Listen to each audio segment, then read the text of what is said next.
students, myself Sandeep sir. This is our 6th lecture. ये हमारा chapter 1 का last lecture है and in this we will do some advanced level question of the chapter number 1. तो यहाँ पर जो sums हम ले रहे हैं वो हमारे टेक्स्ट बुक के नहीं है, वो है हमारे रेफरेंस बुक जैसे कि R D Sharma, R S Agarwal. Okay, so let's start the advance level sums. Okay, सबसे पहला सम है आपके लिए, find the largest positive integer that will divide 398, 436 and 542 leaving the remainders 7, 11, 15 respectively. यानी क्या होता है, यहाँ पे तीन नंबर दिए जा रहे हैं और बताया जा रहा है कि आप जब इन्हें यहाँ पे ये तीनों के तीनों किसी एक पॉजिटिव इंटीजर का लिखा है, लार्जेस्ट पॉजिटिव इंटीजर, कोई एक पॉजिटिव इंटीजर से डिवाइड होते हैं और जिससे डिवाइड होते हैं वही एक नंबर से, उससे आप इसको डिवाइड करें तो 7 रिमाइंडर आता है, आप इसे डिवाइड करेंगे तो 11 रिमाइंडर आएगा और आप इसे डिवाइड करेंगे तो 15 रिमाइंडर आएगा. दैट मींस व्हाट, हमें वो नंबर जिससे तीनों डिवाइड होकर ये रिमाइंडर देते हैं वो नंबर फाइंड करना है. एडिशनली यहाँ पे लिखा हुआ है लार्जेस्ट, तो हम डेफिनेटली जाएंगे HCF से. तो हमें HCF फाइंड करना है, पर इस तरह के सम में मोस्टली स्टूडेंट क्या करते हैं, डायरेक्ट सम का कैलकुलेशन करना शुरू कर देते हैं और वो इस पार्ट को जिसमें रिमाइंडर लिखा है उसे भूल जाते हैं. एक्चुअली यहाँ इस तरह के पैटर्न में सम्स को सॉल्व कैसे करना है तो उसका हम स्टार्टिंग देखते हैं. सबसे पहले आपको जो नंबर दिए गए उन नंबर में उनके जो रिमाइंडर है रिस्पेक्टिवली उन्हें उसमें से माइनस कर दो. तो क्या आता है देखते हैं. 398 फर्स्ट है और उसका रिमाइंडर क्या है, फर्स्ट का 7, तो 398 माइनस 7 आएगा 391. नेक्स्ट वन 436, दूसरा है 436 माइनस 11 इज इक्वल टू कितना आएगा, तो 6 में से 1 गया तो 5, 3 में से 1 गया तो 2 and 4 as it is. Next number is 542, तो 542 माइनस आपका है रिमाइंडर 15, तो क्या आएगा 12 माइनस 5 यानी 7, ये हुआ 3 माइनस 1 यानी 2 एंड द 5. अब आपको इन वैल्यूज के क्या करना है, फैक्टराइजेशन फाइंड करना है. ठीक है, तो सबसे पहले है 391, तो 391 को चलो हम साइड में फैक्टराइज कर लेते हैं. मैं आपको यहाँ पे फैक्टराइज कर रहा हूँ, फिर उसके बाद हम लोग उसको इरेज कर देंगे. ठीक है, तो 391 फैक्टराइज करें. देखिए यहाँ पे ये जो नंबर है ये एक्चुअली प्राइम नंबर है, तो इस तरह sorry not the prime number, ये वैल्यूज बहुत ही ऐसे हैं जिनको हम डिवाइड बहुत ही सिलेक्टेड फैक्टर से ही कर सकते हैं. तो यहाँ पे अगर आप सबसे पहले 17 से स्टार्ट करें तो देखिए क्या मिलेगा आपको. सबसे पहले 17 2 34, तो आया 2. 34 मींस 39 माइनस 34 यानी बचे 5 हो गया 51, तो आ गया 51. 17 3 51 एंड यू विल गेट 23 1 यानी 391 के जो क्या लिखा जाएगा 17 मल्टीप्लाई 23. ओके, तो मैं यहाँ पे इसको इरेज करके उसके फैक्टर्स उसके सामने लिख देता हूँ, that is 17 minus 23. Okay, next one is 425. तो देखिए 425 में क्या आएगा, पीछे 5 है, हम लोग इसे 5 से डिवाइड कर सकते हैं. ठीक है, सो फर्स्ट ऑफ ऑल 5 8 40 और बचे 2 यानी 25, तो 5 5 25. इसके बाद फिर से आप 5 कर सकते हैं, 5 1 एंड देन 5 3 लेफ्ट, तो 35, तो 5 7 जा, अब आ गया 17 1 जा. तो आपके पास देखिए क्या आया, 5 स्क्वायर मल्टीप्लाई 5 मल्टीप्लाई 5 मल्टीप्लाई 17. ठीक है, ऑलराइट. नाउ नेक्स्ट थर्ड है हमारे पास 527. तो 527 में देखें तो सबसे पहले हम स्टार्ट करेंगे 17 को लेकर, तो 17 3 51, 52 में से 51 गए तो 1 इट रिमेन्स, सो 17 तो 1 जा, अब आया आपके पास 31 1 जा. तो यहाँ क्या वैल्यू आई 17 मल्टीप्लाई 31. ओके, सो इस तरह से हमने क्या किया, हमने इन तीनों वैल्यूज के फैक्टराइजेशन लिख दिए. Now as we are going with the HCF, अब HCF फाइंड करना है तो सबसे पहले मैंने आपको एक मेथड बताया था HCF और LCM फाइंड करने का, तो हम उसी मेथड से जाएंगे. यहाँ पर है 17 23, यहाँ है 5 17 और यहाँ 17 31, यानी कि हमारे पास है 5 17 23 एंड 31. तो आप इसको कुछ इस तरह से लिखिए, जैसे मैं इसको कर देता हूँ 5:2 कर देता हूँ. क्या करता हूँ 5:2. ठीक है, 5:2 मल्टीप्लाई 17, यहाँ पे हो गया ये 17 1 13 1 5:0 क्योंकि वो है नहीं, और हम ऐसा लिख सकते हैं क्योंकि हमारा जब किसी बेस के ऊपर पावर 0 होता है तो उसका आंसर क्या आता है 1, तो हम उसके लिए क्या कर सकते हैं, डायरेक्ट उसे लिख सकते हैं. ठीक है, तो यहाँ पे प्रोसीजर देखिए 5:0। अब हमारे पास 17 है, 23 है, 5 31 नहीं तो 31:0। यहाँ पे 5 है, 17 है तो 23:0 एंड 31:0।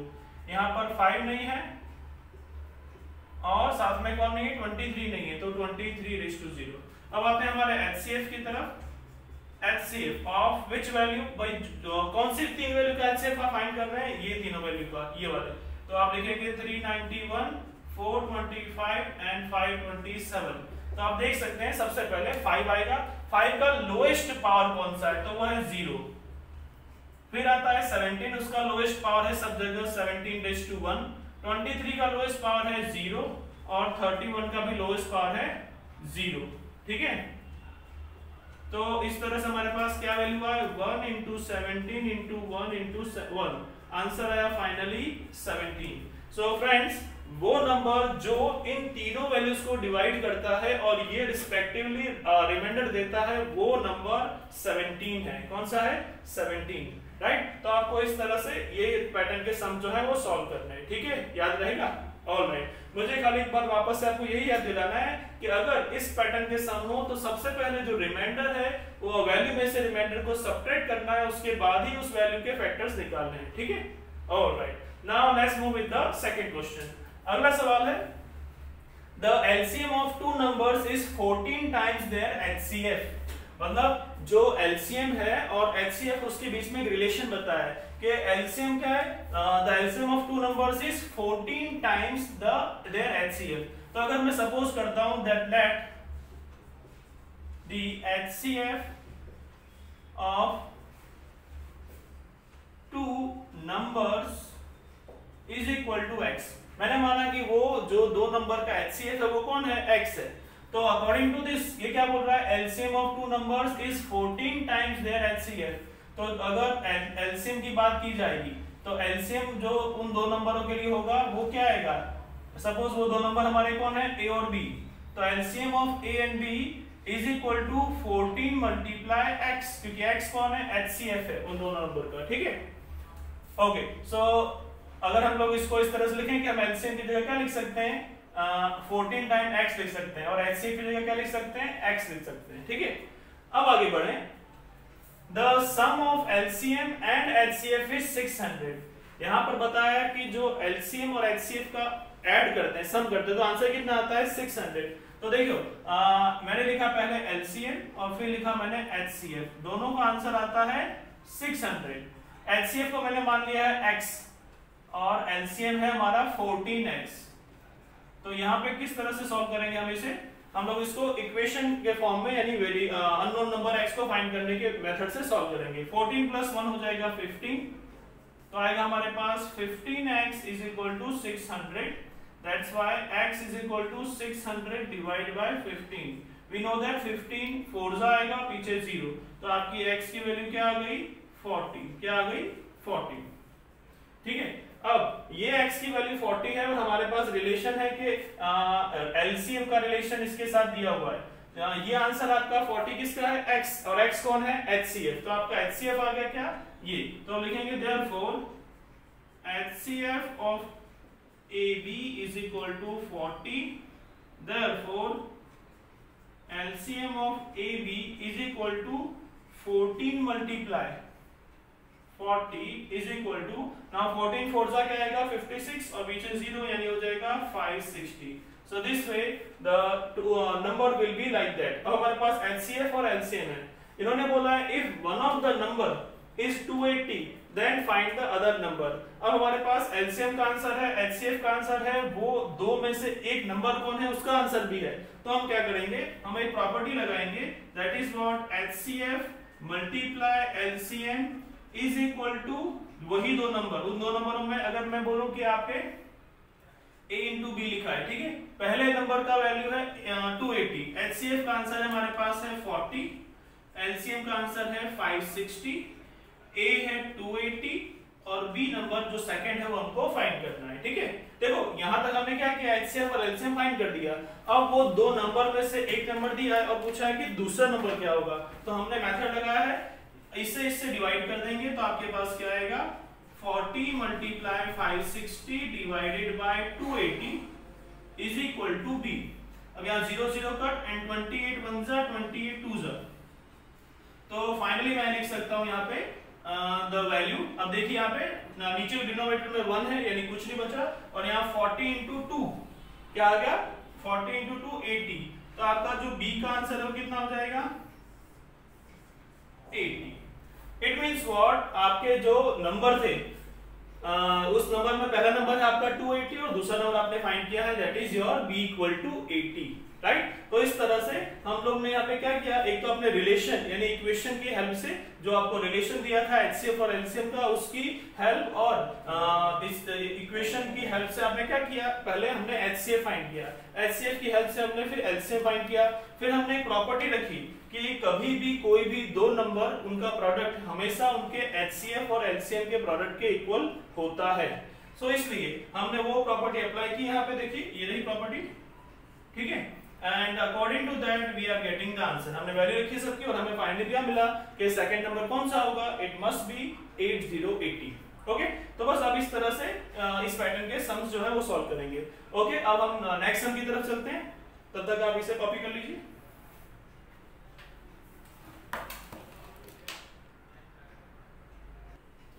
ओके स्टूडेंट्स, तो हम चलते हैं कुछ अलग सवाल की तरफ। अब नेक्स्ट है third number, find the HCF of 65 and 117 and express it in the form 65m plus 117n। यानी कि क्या करना है, पहले तो आपको इन दोनों का 65 और 117 का HCF फाइंड करना है, और HCF फाइंड करने के बाद आपको उसका जो HCF है उसे इस फॉर्म में एक्सप्रेस करना है कि आप उसको इस तरह से निकाल सकते हैं, या उसके आंसर को आप क्या कर सकते हैं, कन्वर्ट कर सकते हैं इस फॉर्म में, ठीक है। तो सबसे पहले हम करेंगे इसका HCF, जो हम करेंगे यूक्लिड मेथड से। तो क्या आएगा देखते हैं, सिंस 117 इज ग्रेटर देन 65, इसका मतलब ये हुआ कि आपका 117 क्या बन गया, आपका बन गया डिविडेंड। तो ये डिविडेंड है तो यहाँ पे आएगा, तो हम क्या लिखेंगे अब यहाँ पर, बाय यूक्लिड्स एल्गोरिथम। उससे हमारे पास आएगा पहले 117, तो यहाँ है 65। अब 65 2 जा जाता है 130, तो हो गई बड़ी वैल्यू, तो 65 1 जा, अब 65 1 जा मतलब 7 में से 5 गया यानी बचा 2। देन यहाँ पे 11 माइनस 6 तो आएगा 5। अब हमें पता है इसका मेथड क्या होता है, जो डिवाइजर होता है बन जाता है डिविडेंड, और जो रिमाइंडर होता है बन जाता है वो डिवाइजर। तो ये यहाँ पर आ जाएगा और ये जो है वो इसकी जगह आ जाएगा, ठीक है। तो 65 लिखा यहाँ पर, सामने हमारे पास 52। नाउ वी नो दैट 52 2 जा हो जाता है 104, जो कि काफी बड़ा है इससे, तो लेना पड़ेगा 1 जा। तो 52 1 जा, तो 65 में से ये गए तो आए 13, कितने आए 13, राइट। अब 13 है हमारे पास, तो हम वही मेथड वापस आएगा, ये आ जाएगा अपनी जगह डिविडेंड की जगह, और ये आ जाएगा डिवाइजर की जगह। नाउ 13 4 जा होता है 52, तो रिमाइंडर क्या बचा 0। इट मींस हमें पता है मेथड कि जब आपका 0 आ जाता है रिमाइंडर में, तो 0 से जो पहले मतलब प्रिसाइडिंग जो रिमाइंडर होता है वही होता है हमारा आंसर ऑफ HCF। तो इसकी तरह हम लोग क्या माना, therefore HCF of which value 117 and 65 is equal to 13। तो आपका एक आंसर जो HCF का था वो तो आ गया, लेकिन अभी आपको क्या करना है, अभी आपको अपने आंसर यानी कि HCF के आंसर को एक्सप्रेस करना है 65m plus 117n के फॉर्म में। तो उसके लिए क्या करेंगे, सबसे पहले हमें ये सबसे इंपॉर्टेंट स्टेप है कि आप स्टार्टिंग कहां से करेंगे। तो उसके लिए अगर आपने ये लास्ट जो है ना यहां से स्टार्ट करने की ट्राई किया तो आप आंसर नहीं पा पाएंगे, क्यों, क्योंकि यहाँ पे आपका HCF का आंसर 13 नहीं है, 13 का आंसर है यहां से, तो हमें वही लाइन वापस से लेनी पड़ेगी। तो हम क्या लिखेंगे, 65 is equal to 52 multiply 1 plus 13। अब हमें क्या करना है, हमें 13 जो है उसे यही रखना है और बाकी जो वैल्यू वो सामने की तरफ ले जानी है, ठीक है। तो हमारे पास अब वैल्यू किस तरह से आएगी वो देखते हैं। 65 यही है, ये उस तरफ गया तो माइनस हो गया, ब्रैकेट में आया 52 multiply 1 और यहाँ आ गया हमारा 13, ठीक है। अब हमें याद रखना है कि हमें क्या चाहिए, 65 और 117 चाहिए, दोनों चाहिए हमें, ठीक है। तो आप इससे पहले देखें तो अगर 65 1 प्लस 52 होता है तो क्या आता है, आंसर आता है 117। हमारे पास कौन कौन सी वैल्यू है, हमारे पास 65 है ना, हमारे पास क्या है 65 है। और आप यहाँ पर अगर ऐसा देखना चाहेंगे, आपके पास जैसे 117 यहाँ पे, ये 65 है, ये 52 है, अगर आप इस वैल्यू को चेंज करें किसके फॉर्म में, 117 के फॉर्म में, तो आपको क्या मिलेगा, आपके पास आएगा 65 और दूसरा जो होगा 117। 117 में से इसको माइनस करें तो आपको यही आंसर मिलेगा। What I'm trying to explain you, हमारे पास वैल्यू कौन सी है, -52, क्या है -52। अब -52 की जगह अगर आपको 117 और 65 लिखना है तो आप क्या लिखोगे, तो आप लिखोगे उसको 117 और 65, यहां लगाओगे माइनस, यहां लगाओगे प्लस, क्योंकि ये जब आप सिंप्लीफाई करोगे तो आपको क्या आंसर मिलेगा, -52।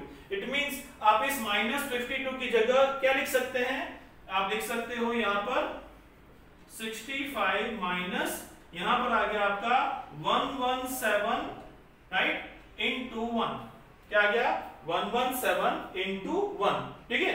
तो आपके पास ये वाली वैल्यू जो है वो यहां पर किस तरह से आ गई है कि आपके पास 117 हो सकता है, यानी आप क्या कर सकते हैं, इसकी जगह पर आपने ये रखा, लेकिन अभी अपना ये वाला पार्ट तो बाकी है ना, तो आपके पास 117 और साथ में आपको क्या लिखना पड़ेगा, +65, क्या लिखना पड़ेगा, +65। मैं एक बार फिर से समझा रहा हूं, हमारे पास वैल्यू थी कौन सी, -52, क्योंकि 52 वंजा क्या होता है 52 के आगे लगा है माइनस। मैंने -52 को स्प्लिट किया दो पार्ट में, एक जगह लिखा -117 और दूसरा लिखा +65। इसको अगर आप कैलकुलेट करोगे तो आंसर क्या आएगा, -52, क्या आएगा -52। तो मैंने क्या किया कि जो -52 लिखा था यहाँ पे उसकी जगह मैंने लिख दिया -117 इनटू 1, ठीक है। और इसको मैं ऐसे लिख देता हूं जैसे कि ये मैंने इसको ऐसे कर दिया इस तरह से, ठीक है। I think it will be more clear, ठीक है। तो -117 लिख दिया और साथ में कौन था +65, तो वो लिख दिया यहाँ पे मैंने +65, ठीक है, बराबर। अब ये पूरी की पूरी जो वैल्यू है यहां से लेके यहां तक, ये किसकी वैल्यू है, ये पूरी वैल्यू है -52 की वैल्यू, किसकी है -52, ये मैंने सब्स्टिट्यूट कर दिया उसकी जगह। अब हमारा काम है कि 13 की जगह पर मुझे अपना आंसर देना है 65m प्लस 117n। तो सबसे पहले मैं ये चेक करूंगा कि मेरे पास कितने 65 हैं, एक यहां और एक यहां, एक और एक मिलके कितने हो गए 2। तो मैं लिखूंगा 65 मल्टीप्लाई 2, क्योंकि एक और एक 2 है ना 65, इसलिए, ठीक है। तो 65 मेरे पास आ गए 2। आफ्टर दैट मेरे पास यहाँ पे -117 कितने हैं, तो वो है मेरे पास 1, कितना है 1, और इस सब के सामने इक्वल टू आंसर कितना है 13। तो आपको देखो ध्यान से, ये जो वैल्यू है वो आपको इसके जैसी दिख रही है, 65m प्लस 117 इनटू 1। देखो इस पास माइनस, इस पास प्लस है, तो माइनस हटाना पड़ेगा, कैसे, तो वो हम क्या करेंगे, ये माइनस को हम लोग इस 1 के पास ले जाएंगे, तो हम लिखेंगे 65 मल्टीप्लाई 2 प्लस 117 और मल्टीप्लाई -1 इज इक्वल टू 13। तो अब आप इस वैल्यू को इससे कंपेयर करिए, तो यहां पर क्या आएगा, by comparing 65m plus 117n, आपकी जो n की वैल्यू होगी वो होगी 2 and n is equal to -1, right. तो हमने क्या कर दिया, हमने हमारी HCF के आंसर जो हमारे पास आया था, हमने उसे HCF के आंसर यानी कि 13 को 65m प्लस 117n के फॉर्म में रख दिया है, ठीक है। तो फ्रेंड्स याद रखिए, इस टाइप के जो सम है वो काफी इंपॉर्टेंट होते हैं, और ये क्या है, आपको सिर्फ एक बार आप HCF का आंसर ले आते हो यूक्लिड से, उसके बाद फिर आप अगर ये वर्कआउट नहीं कर पाते हो तो आपके फुल मार्क्स नहीं आ पाते हैं, ठीक है। तो इन शॉर्टली ये कुछ ऐसी चीजें हैं जो हमारे टेक्स्ट बुक में नहीं है, लेकिन हमें अगर अपने को अच्छे से प्रिपेयर करना है फॉर चैप्टर वाइज बहुत अच्छे से, तो इन सब चीजों की नॉलेज भी हमें होना जरूरी है, ठीक है। चलिए अब चलते हैं नेक्स्ट क्वेश्चन की तरफ। नेक्स्ट क्वेश्चन है, if the HCF of 210 and 55 is expressible in the form 210 multiply 5 plus 55y, then find y। देखो मैंने इसी पैटर्न का वापस से एक और सम लिया है, पर अब डिफरेंस क्या है, पहले यहाँ पे हमें HCF के आंसर को इस फॉर्म में एक्सप्रेस करना था। अब यहाँ पर क्या बताया जा रहा है कि आपका जो HCF का आंसर है वो इस फॉर्म में आता ही है, राइट। खाली बस आप अपने HCF के आंसर को इसके सामने लिख के y की वैल्यू फाइंड करो। किसकी वैल्यू फाइंड करो? y की वैल्यू फाइंड करो, ठीक है। तो हमारी कौन सी दो वैल्यू है? 210 एंड 55। तो हम लोग सबसे पहले क्या करेंगे, 210 और 55 का HCF फाइंड करेंगे। तो सबसे पहले क्या आया, सिंस 210 ग्रेटर देन 55, तो हमारा 210 बन गया डिविडेंड। तो हम लिखेंगे by, therefore by Euclid's algorithm क्या मिलेगा आपको, 210 आपका डिविडेंड, 55 आपका डिवाइजर, और 55 अगर आप फोर्जा कर दोगे तो हो जाएगा 220, तो ये तो बढ़ जाएगा, तो यानी क्या हमें थ्रीजा लेना पड़ेगा। तो 55 थ्रीजा लेते हैं तो क्या आता है, चलो फ्रेंड्स यहाँ कर लेते हैं भाई, 55 मल्टीप्लाई 3, 3 5 जा 15, कैरी 1, 3 5 जा 15 प्लस 1 16, आ गया भाई 165। तो 210 में से 165 चले गए तो कितना बचेगा भाई, 10 में से 5 गया तो आया 5, फिर यहाँ बचा 0 तो हो गया 10, 10 में से 6 गया आ गया 4, ये बचा 1, 1 में से 1 गया 0, यानी आपके पास आया 45। अब हमें प्रोसीजर पता है, नेक्स्ट स्टेप में डिवाइजर बन जाता है डिविडेंड और रिमाइंडर बन जाता है डिवाइजर। तो यहाँ आएगा 55, यहाँ आएगा 45, 45 बन जा 45, 45 टू जा 90, यानी बन जाएगा इससे ज्यादा, तो लेंगे 45 बन जा, बचा कितना 10, अब 45 आगे जाएगा और फिर हम 10 से ओके। तो यहाँ पे हमारे पास देखिए क्या है 45, तो हमने किया 10 4 जा 40, तो बचा रिमाइंडर 5, ठीक है। नाउ नेक्स्ट विल बी 10 आ जाएगा यहाँ पे, ये है 5 तो आ जाएगा 5 2 जा 10 और रिमाइंडर आ जाएगा 0। अब हम जैसे जानते हैं कि यहाँ पे अगर रिमाइंडर 0 आ जाए तो 0 से पहले जो होता है वो होता है हमारा आंसर ऑफ HCF।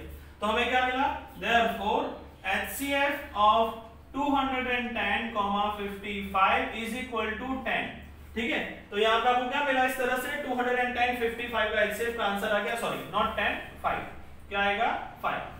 अब आपको यहाँ पहले से बताया गया है कि ये जो आपका HCF का आंसर है, the HCF of this and this is expressible in the form this, यानी कि आपका जो आंसर है HCF का उसे हम ऐसे लिख सकते हैं 210 मल्टीप्लाई 5 प्लस 55y।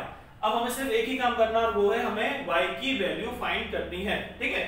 तो वो होगा हमारी काफी सिंपल, ये यहां से हम मल्टीप्लाई कर देते हैं तो आ जाएगा भाई 5 1 जा 5, 5 2 जा 10 और पीछे आ गया 0 और ये हो गया भाई 55y।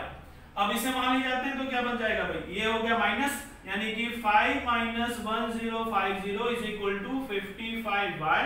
ये हो गया आपके पास माइनस में 1045 is equal to 55y, and finally your y value will be minus 1045 divided by 55 हो के आपका जो y का आंसर आएगा वो क्या होगा, तो 55 है तो हम लेते हैं पहले तो 55 टू 10 होता है, हम लेंगे माइनस में 1 जा, अब बच्चे हमारे पास 55 और हो जाएगा 19, ओके यहाँ पे आपके पास आएगा 19, तो y इक्वल टू माइनस 19 होगा आपका आंसर। चलो एक बार वेरीफाई भी कर लेते हैं, 55 और 19 का मल्टीप्लाई करके ये आ गया हमारे पास 5 जा 9 5 जा कितना होता भाई 45, 45 प्लस 4 हो गया 49, ये है 5 9 प्लस 5 14, 4 कैरी 1 और ये हो गया 10, एब्सोल्यूट राइट। तो आपका आंसर आया y is equal to minus 19।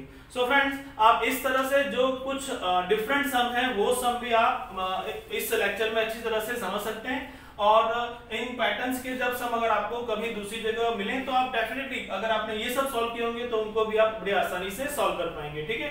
तो यहाँ पर हम लोग हमारा लेक्चर एंड कर रहे हैं। आप इससे रिलेटेड अगर कोई क्वेरी हो तो आप मुझे कॉल कर सकते हैं या कमेंट बॉक्स में लिख सकते हैं, ठीक है। Alright, thank you very much.